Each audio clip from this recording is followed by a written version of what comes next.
Friends, current affair bolt में आपका स्वागत है। आज हम 25 जनवरी का करंट अफेयर स्टार्ट करते हैं। फर्स्ट क्वेश्चन आपके सामने, which country former prime minister who was honoured with the Netaji award? किस देश के पूर्व प्रधानमंत्री को नेताजी पुरस्कार से सम्मानित किया गया? Israel, Japan, Sri Lanka, Bangladesh. Japan. Former Japanese Prime Minister Shinzo Abe has been conferred with Netaji's Award 2022 by Netaji Research Bureau based in Kolkata. पूर्व जापानी प्रधानमंत्री शिंजो आबे को कोलकाता स्थित नेताजी रिसर्च ब्यूरो द्वारा नेताजी पुरस्कार 2022 से सम्मानित किया गया। The award was accepted by consul general of Japan in Kolkata Nakamura Yukata on behalf of Shinzo Abe. यह पुरस्कार शिंजो आबे की ओर से कोलकाता में जापान के महावाणिज्य दूत नाकामुरा युताका द्वारा स्वीकार किया गया। Netaji award was presented on January 23, 2022 to commemorate 125th birth anniversary celebrations of legendary freedom fighters Subhash Chandra Bose at his Elgin road residence in Kolkata. Netaji पुरस्कार 23 जनवरी 2022 को महान स्वतंत्रता सेनानी सुभाष चंद्र बोस की 125वीं जयंती के उपलक्ष्य में उनके एल्गिन रोड स्थित आवास पर प्रदान किया गया है। Second question, international day of education celebration on अंतर्राष्ट्रीय शिक्षा दिवस मनाया जाता है 22 जनवरी, 23 जनवरी, 24 जनवरी, 25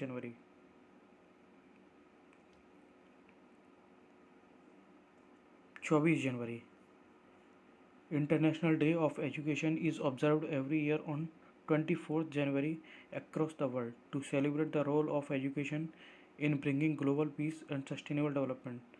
वैश्विक शांति और सतत विकास लाने में शिक्षा की भूमिका का जश्न मनाने के लिए हर साल 24 जनवरी को दुनिया भर में अंतर्राष्ट्रीय शिक्षा दिवस मनाया जाता है।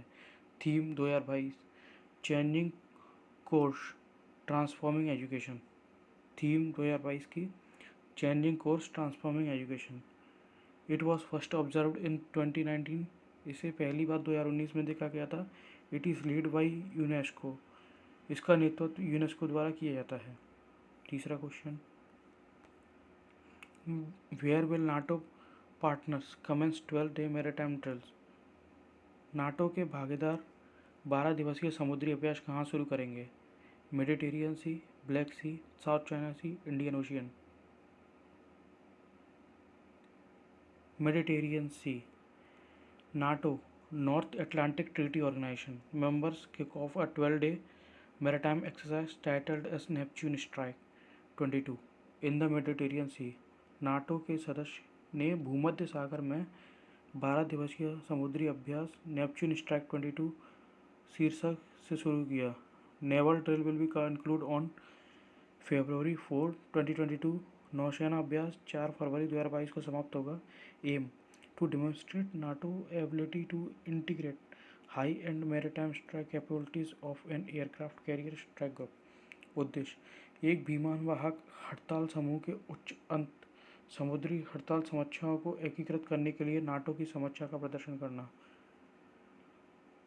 NATO is an intergovernmental military alliance between 27 European countries, 2 North American countries and 1 Eurasian country. NATO 27 European देशों, 2 उत्तरी अमेरिकी देशों और 1 यूरेशियन देश के बीच एक अंतर सरकारी सैन्य संगठन है। Headquarter Brussels, Belgium. Fourth question, which film won the best film award eight Dhaka international film festival?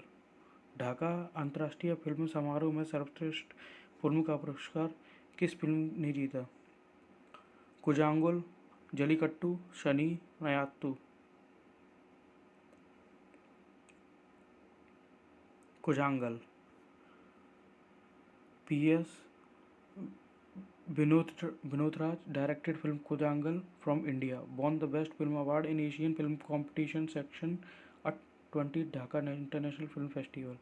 Bharat के PS विनोद राज निर्देशित फिल्म कुजंगल ने 20वें ढाका अंतर्राष्ट्रीय फिल्म महोत्सव में एशियाई फिल्म प्रतियोगिता खंड में सर्वश्रेष्ठ फिल्म का पुरस्कार जीता। Apart from this, 4 more Indian movies were included among 17 awards. इसके अलावा 4 और भारतीय फिल्मों को 17 पुरस्कारों में शामिल किया गया। Best actor award Jayasurya of Ranjith Sankar directed Sunny. सर्वश्रेष्ठ अभिनेता का पुरस्कार रंजीत शंकर निर्देशित फिल्म सनी के लिए जयसूर्या।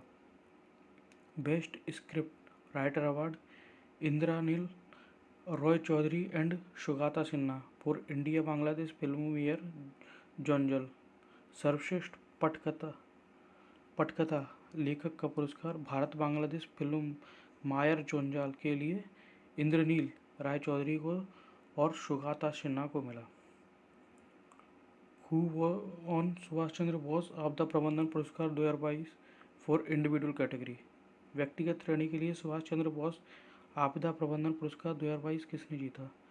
राकेश अस्थाना, अजय कुमार, विनोद शर्मा, प्रमोद बनर्जी। विनोद शर्मा। सुभाष चंद्र बोस आपदा प्रबंधन पुरस्कार 2022 has been conferred to recognize and honor invaluable contribution and selfless service by individuals and organizations in the field of disaster management. Subhash Chandra Bose आपदा प्रबंधन पुरस्कार 2022 को आपदा प्रबंधन के क्षेत्र में व्यक्तियों और संगठनों द्वारा अमूल्य योगदान और निस्वार्थ सेवा को पहचानने और सम्मानित करने के लिए प्रदान किया गया है। Winners Gujarat institute of disaster management institutional category और इंडिविजुअल कैटेगरी में Vinod Sharma. Awarded carries a cash prize of 51 lakh and certificate in case of an institution and 5 lakh and certification in case of individual. पुरस्कार में रुपये का नकद पुरस्कार दिया जाता है। 51 लाख तो दिया गया इंस्टीट्यूशनल के लिए और 5 लाख दिया गया इंडिविजुअल के लिए, व्यक्तिगत के लिए। 6th question, which ministry announce a subsidy to polarise drone in agriculture. कृषि के क्षेत्र को में ड्रोन को लोकप्रियता बनाने के लिए किस मंत्रालय ने सब्सिडी की घोषणा की? Ministry of information and technology, ministry of rural development, ministry of agriculture, ministry of minorities affairs. Ministry of agriculture. The union agriculture ministry has amended guidelines of the submission of agriculture mechanism to provide 40% to 100% subsidy until March 2023 in purchasing drones for farm mechanizations। केंद्रीय कृषि मंत्रालय ने कृषि मशीनीकरण पर mission के दिशा निर्देशों में संशोधन किया है ताकि कृषि मशीनरी के लिए ड्रोन खरीदने में मार्च 2023 तक 40% से 100% सब्सिडी प्रदान की जा सके। After amendment grant for the purchase of drones up to 100% of the cost of agriculture drones और 10 लाख whichever is less। संशोधन के बाद ड्रोन की खरीद के लिए कृषि ड्रोन की लागत का 100% या 10 लाख जो भी कम हो तक अनुदान existing CHCs और new ones or to be set up by cooperative society of farmers। FPOs and rural entrepreneurs are entitled to receive 40% subsidy। मौजूदा CHC या नए किसानों की सहकारी समिति द्वारा स्थापित किए जाने वाले FPO और ग्रामीण उद्यमी 40% सब्सिडी प्राप्त करने के हकदार हैं। 7th question, which ministry is to infuse 1000 crore in ACCI for financing renewable energy capacity. नवीनकरणीय ऊर्जा क्षमता के वित्त पोषण के लिए ACCI में 1000 करोड़ का निवेश करने वाला कौन सा मंत्रालय है? Ministry of new and renewable energy, ministry of information and technology, ministry of corporative and ministry of resources.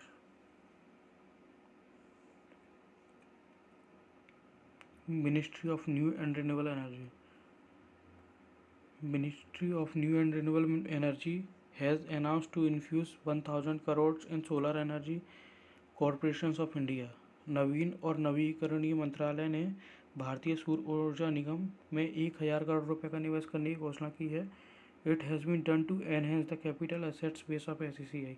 यह ACCI की पूंजीगत परिसंपत्ति आधार को बढ़ाने के लिए किया गया है। As per present RBI norms agency can extended loans on 20% of its network. वर्तमान RBI मानदंडों के अनुसार एजेंसी अपने निवल मूल्य के 20% पर ऋण का विस्तार कर सकती है। With infusions of ₹1,000 crore in SCCI, its network will increase and hence it can be extend more loans. SCCI में 1,000 करोड़ रुपए के निवेश से इसका नेटवर्क बढ़ेगा और इसके लिए अधिक ऋण दे सकता है. With the additional capital infusions, the government aims to financing renewable energy capacity of 3300 megawatt.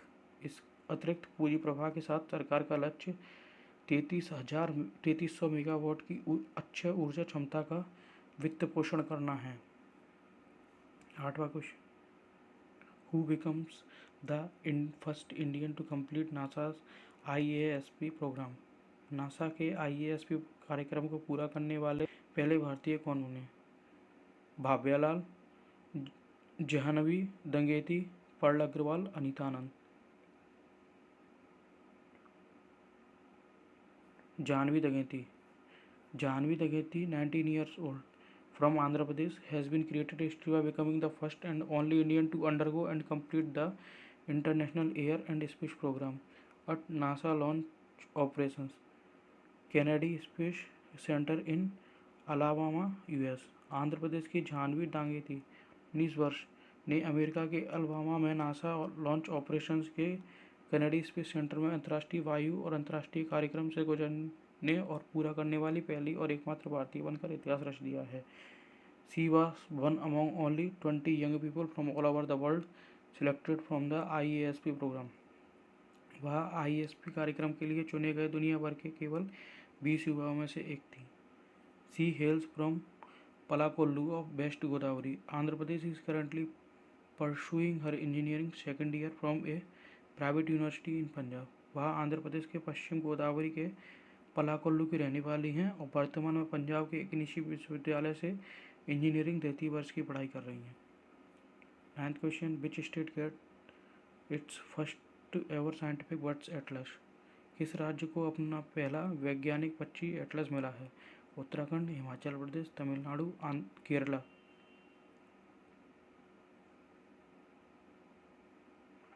Kerala. Kerala Bird Atlas, for its first of its kind state level bird atlas in India, has created solid baseline data about distribution and abundance of bird species across all major habitats, given an impetus of futuristic studies. Kerala bird Atlas Bharat में अपनी तरह का पहला राज्य स्तरीय पक्षी Atlas है, जिसने सभी प्रमुख आवासों में पक्षी प्रजातियों के वितरण और बहुतायत के बारे में ठोस आधारभूत डेटा तैयार किया है, जिससे भविष्य के अध्ययन को प्रोत्साहन मिलता है. It is being conducted as citizen science driven exercise with participation of over 1000 volunteers of the bird watching community. यह पक्षी देखने वाले समुदाय के 1000 से अधिक स्वयंसेवकों की भागीदारी के साथ एक नागरिक विज्ञान संचालित अभ्यास के रूप में आयोजित किया जा रहा है. An atlas of the words of Kerala. 10th question, आज का लास्ट क्वेश्चन है. At which planets moon scientists find evidence of a secret ocean. किस ग्रह के चंद्रमा पर वैज्ञानिकों को एक गुप्त महासागर के पड़ाव मिले हैं? Venus, Uranus, Saturn, Neptune. Saturn. Scientists at Southwest Research Institute, US, have discovered underground ocean buried beneath the surface of Death Star-like moon of Saturn named Mimas. Southwest research institute America के वैज्ञानिकों ने शनि के चंद्रमा की तरह death star की तरह के नीचे दबे हुए भूमिगत महासागर की खोज की है, जिसका नाम मिमास है. It will help the scientists in understanding Saturn's rings and pave the way for further investigations toward possible signs of life on the planet.